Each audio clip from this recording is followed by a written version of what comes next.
Spider Air Defense Missile System ng Pilipinas, balak pang dagdagan. Ito nga po mga idol, ang pinaka-advanced na missile system na meron ng ating bansa. Yan ang pag-uusapan natin, pero bago yan, kung bago ka lang sa aking channel, ay huwag mong kalimutang mag-like, subscribe at i-hit mo na rin ang notification bell button para lagi kang updated sa mga bagong videos natin.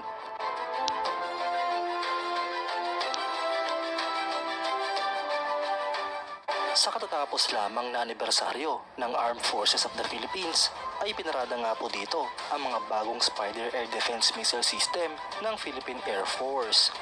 At dito nga po mga idol ay naging usap-usapan ang plano ng ating bansa na dagdagan pa ang mga missile system ng Pilipinas. Ang Spider mga idol o Surface-to-Air Python and Derby ay isang Israeli short and medium range mobile air defense missile system na dinevelop ng Rafael Advanced Defense System kasama ang Israeli Aerospace Industries. Ang Rafael nga po ang prime contractor habang Israeli Aerospace Industries naman ang major subcontractor para sa Spider program.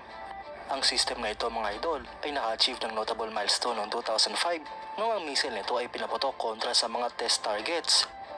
Ang Israel nga po ay nakascore ng direct hits at simula nga po noon ay na-showcase na ito sa iba't ibang military exhibitions sa buong mundo. Ang Spider mga idol ay isang low-level, quick reaction, surface-to-air missile system na capable na mag-engage sa aircraft, helicopter, unmanned air vehicles, drones, cruise missiles at precision-guided munitions. Ito nga po ay nagpo-provide ng air defense para sa mga fixed assets at point and area defense para sa mga mobile forces at combat areas. Ang mga missile nga po dito mga idol ay may timbang na 105 kg para sa Fighten 5 at 118 kg naman para sa Derby missiles.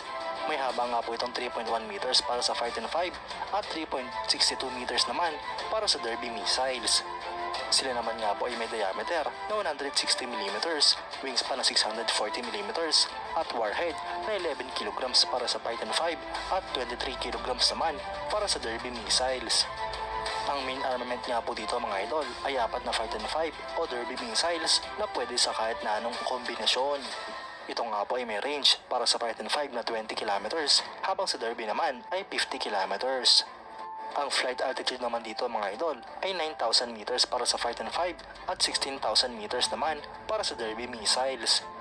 Pareho naman nga po silang may maximum speed na Mach 4. Ang guidance system nga po dito ay infrared homing and electro-optical imaging para sa Fighten 5 habang active radar homing naman para sa Derby. Pwede nga po itong i-launch sa iba't ibang platform tulad ng Tatra 817 truck, Mercedes-Benz Actros truck, RMMV HX truck at marami pang iba.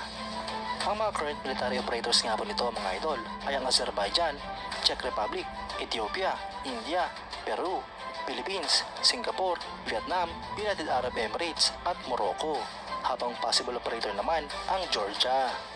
Ang Pilipinas mga idol ay may 3 battery ng Spider Medium Range Air Defense Missiles 2022.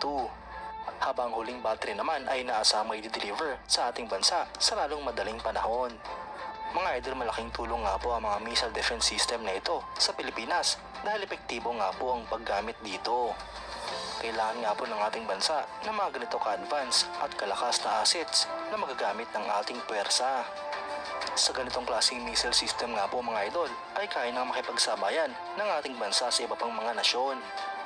At dito nga po natin makikita na unti-unting lumalakas ang puwersa ng ating bansa dahil na rin sa tulong ng modernization program. Kaya't kung matutuloy nga po ang plano ng Philippine Air Force at ang Department of National Defense na bumili pa ng mga karagdagang Spider missile system ay siguradong malaking boost nga po ito para sa ating bansa. Sana nga po mga idol ay mga long-range missile system naman ang kanilang bilhin. Kayo mga idol, anong masasabi nyo? Comment down below for your thoughts and opinions. At yan nga lang po ang pag-uusapan natin ngayon mga idol. Maraming salamat sa panonood. Huwag nyo rin kalimutang mag-like at subscribe bilang suporta sa ating channel. Mabuhay kayo mga idol!